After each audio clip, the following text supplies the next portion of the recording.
इतने विशालकाय भेड़ियों को सामने देख सभी के मुंह खुले के खुले रह गए। सबकी सांसें जैसे गले में ही अटक गईं। शहजादी अल्फिया ने जैसे तैसे अपनी शक्ति से एक भेड़िए को तो भगा दिया, लेकिन तभी वहां एक साथ 4 और अग्नि भेड़िए प्रकट हो गए। वे खूंखार नजरों से देखते हुए उनकी ओर बढ़ रहे थे। यह तो मुसीबत है, राजकुमार अर्जुन ने चिंतित होकर कहा। नायरा ने डर के मारे अपनी माँ का हाथ कसकर पकड़ लिया, लेकिन तभी उसे अपना कल रात का सपना याद आया। स्वयं देवी दुर्गा ने कहा था, जब समय आएगा तुम्हारी शक्तियाँ खुद जागृत हो जाएंगी। 4 अग्नि भेड़िए अब उन्हें घेर चुके थे। अल्फिया और उर्मिला दोनों अपनी शक्तियों का प्रयोग कर रही थीं, लेकिन 4 भेड़ियों को एक साथ संभालना मुश्किल हो रहा था। तभी अचानक नायरा ने अपनी आंखें बंद की और मन ही मन प्रार्थना की, हे देवी माँ, मुझे शक्ति दो। और फिर एक चमत्कार हुआ। नायरा के पूरे शरीर से एक दिव्य सुनहरी रोशनी फूटी। वह रोशनी इतनी तेज थी कि पूरा जंगल जगमगा उठा। वह प्रकाश एक विशाल लहर बनकर 4 अग्नि भेड़ियों पर जा गिरा। भेड़िए दर्द से चीखे और पीछे हट गए। उनकी आग पूरी तरह बुझ गई और वे जान बचाकर जंगल में भाग गए। सब हैरान होकर नायरा की ओर देखने लगे। वह छोटी सी बच्ची और इतनी शक्तिशाली। नायरा, अल्फिया ने आश्चर्य से कहा। नायरा ने अपनी आंखें खोली। वह खुद भी हैरान थी। माँ, मैंने यह कैसे किया? उर्मिला मुस्कुराई। बहन, तुम्हारी बेटी वाकई देवी का अंश है। इसके अंदर अपार शक्तियाँ छिपी हैं। राजकुमार अर्जुन ने नायरा को गोद में उठाया और उसके माथे को चूमा। मेरी बहादुर बेटी, आज तुमने हम सबकी जान बचाई है। राजकुमारी उर्मिला बोली, बहन, जब तक नायरा हम सभी के साथ है तब तक हमें कुछ नहीं हो सकता। राजकुमार ने अपनी बेटी और शहजादी अल्फिया को गले लगाते हुए राहत की सांस ली। राजकुमार भावुक होकर बोले, अल्फिया, तुमने मुझे केवल एक पुत्री नहीं बल्कि एक बहादुर योद्धा बेटी दी है। हमारी पुत्री आगे चलकर बुराई को जड़ से मिटा देगी। तभी राजकुमारी उर्मिला ने बीच में टोकते हुए कहा, चलिए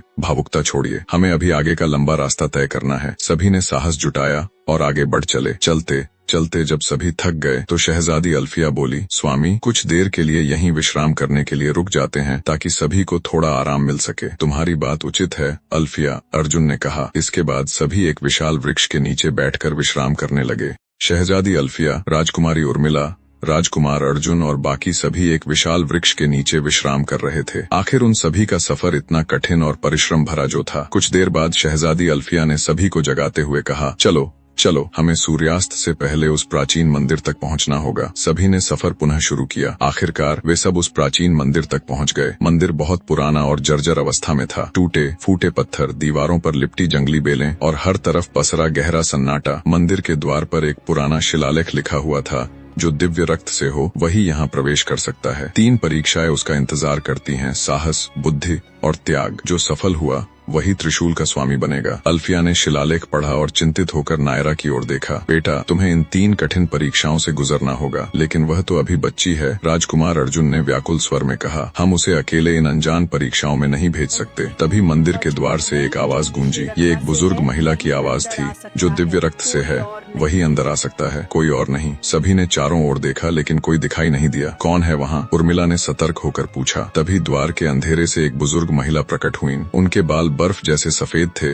और उनके चेहरे पर एक अजीब सी शांति थी। उन्होंने कहा, मैं हूँ इस मंदिर की रक्षिका। सदियों से मैं यहाँ देवी के त्रिशूल की रक्षा कर रही हूँ। हम देवी का त्रिशूल लेने आए हैं। अल्फिया ने निवेदन किया, हमें उससे काले जादू को नष्ट करना है। रक्षिका ने अपनी गहरी नजरों से नायरा की ओर देखा। यह बच्ची, इसके अंदर दिव्य रक्त है, केवल यही अंदर जा सकती है, लेकिन वह बच्ची है। राजकुमार अर्जुन ने फिर विरोध किया, परीक्षाएं उम्र नहीं देखती। रक्षिका ने शांत स्वर में कहा, वे केवल हृदय, साहस और इरादे देखती हैं। अगर इस बच्ची के मन में निश्चलता और साहस है तो वह अवश्य सफल होगी। नायरा ने अपनी माँ की ओर देखा और दृढ़ता से बोली, माँ, मैं जा सकती हूँ, मुझे डर नहीं लग रहा। अल्फिया की आंखों में आंसू आ गए। उसने अपनी बेटी को गले लगाया और माथा चूमा। मेरी बहादुर बेटी, ठीक है, जाओ, लेकिन अगर तुम्हें तनिक भी खतरा महसूस हो तो तुरंत बाहर आ जाना। मैं वादा करती हूँ माँ, नायरा ने कहा। रक्षिका ने मंदिर का भारी द्वार खोला। अंदर गहरा अंधेरा था, लेकिन दूर कहीं एक हल्की सुनहरी रोशनी भी टिमटिमा रही थी। अंदर आओ पुत्री, रक्षिका ने कहा, तुम्हारी परीक्षाएं तुम्हारा इंतजार कर रही हैं। नायरा ने एक गहरी सांस ली और मंदिर के अंदर कदम रखा। जैसे ही वह अंदर गई,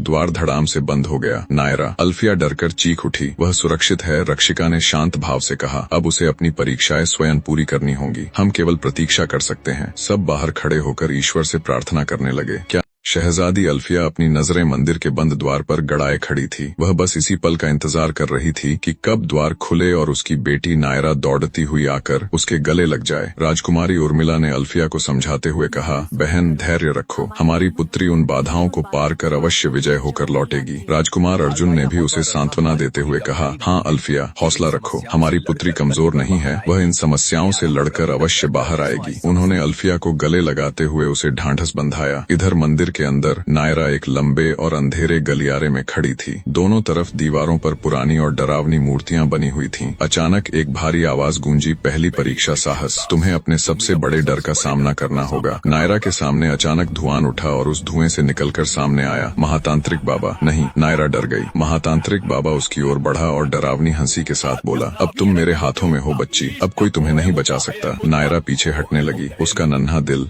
जोरों से धड़क रहा था, लेकिन तभी उसे याद आया, यह एक परीक्षा है, ये असली नहीं हो सकता। उसने अपनी आंखें बंद की और गहरी सांस ली। ये असली नहीं है, ये केवल मेरा डर है। उसने अपनी आंखें खोली और महातांत्रिक बाबा की ओर देखा। इस बार उसकी आंखों में डर नहीं बल्कि आत्मविश्वास था। मैं तुमसे नहीं डरती, नायरा ने दृढ़ता से कहा। तुम केवल एक भ्रम हो, तुम असली नहीं हो। यदि तुम सच में हो तो मुझे छूकर दिखाओ, तब मैं मानूंगी। नायरा के इतना कहने के बाद भी वह तांत्रिक जरा भी हिला नहीं। नायरा को पूरा विश्वास हो गया कि हो न हो, यह अवश्य ही परीक्षा का कोई मायाजाल है। जैसे ही उसने यह कहा, महातांत्रिक बाबा धुएं में बदलकर गायब हो गया। आवाज फिर गूंजी, पहली परीक्षा सफल हुई, अब दूसरी परीक्षा। सामने एक और द्वार खुल गया। नायरा दूसरे कक्ष में पहुंची। यह कमरा पहले से बिल्कुल अलग था। यहाँ चारों ओर दर्पण मिरर्स लगे हुए थे और बीच में एक पत्थर की मेज थी जिस पर 3 कटोरे रखे थे। आवाज फिर आई, दूसरी परीक्षा बुद्धि, तुम्हारे सामने 3 कटोरे हैं, एक में अमृत है, एक में विष है और एक में साधारण जल है। तुम्हें सही कटोरा चुनना होगा। अमृत पीने से तुम आगे बढ़ सकती हो, विष पीने से तुम्हारी मृत्यु हो जाएगी और साधारण जल पीने से तुम यहीं हमेशा के लिए कैद हो जाओगी। अब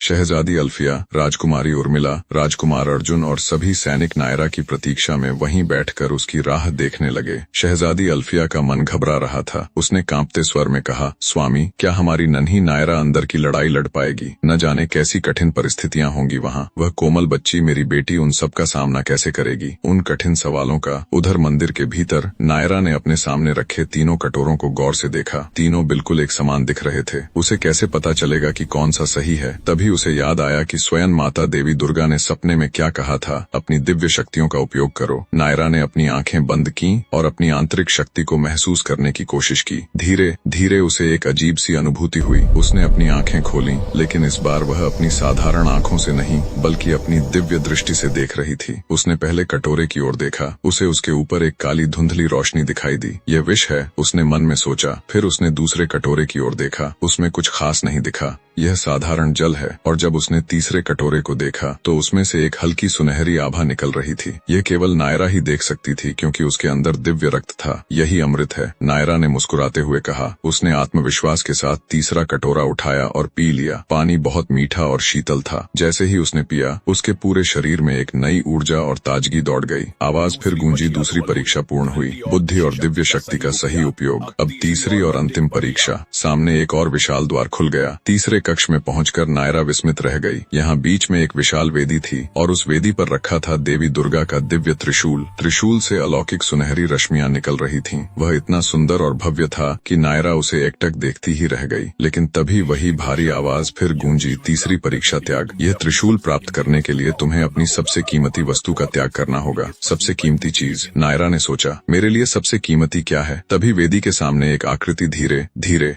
प्रकट हुई। यह नायरा की अपनी माँ शहजादी अल्फिया थीं। वे मुस्कुराते हुए बाहें फैलाए खड़ी थीं। माँ, नायरा खुशी से चिल्लाई और दौड़कर उनके पास जाने लगी, लेकिन आवाज ने उसे बीच में ही रोक दिया। ठहरो, तुम्हारी सबसे प्रिय वस्तु तुम्हारी माँ और उनका प्रेम है। यदि तुम यह त्रिशूल उठाती हो तो तुम्हें अपनी माँ की सारी यादें और उनका प्रेम हमेशा के लिए भूलना होगा। तुम उन्हें कभी याद नहीं रख सकोगी, न ही उन्हें पहचान सकोगी। नायरा के कदम वहीं जम गए। ये कैसी परीक्षा थी? एक तरफ पूरे राज्य और परिवार की रक्षा के लिए त्रिशूल और दूसरी तरफ अपनी माँ का प्यार। क्या नायरा इतना बड़ा बलिदान दे पाएगी? क्या वह त्रिशूल को चुनेगी या फिर अपनी माँ की यादों को? आगे जानने के लिए बने रहे। राधे राधे।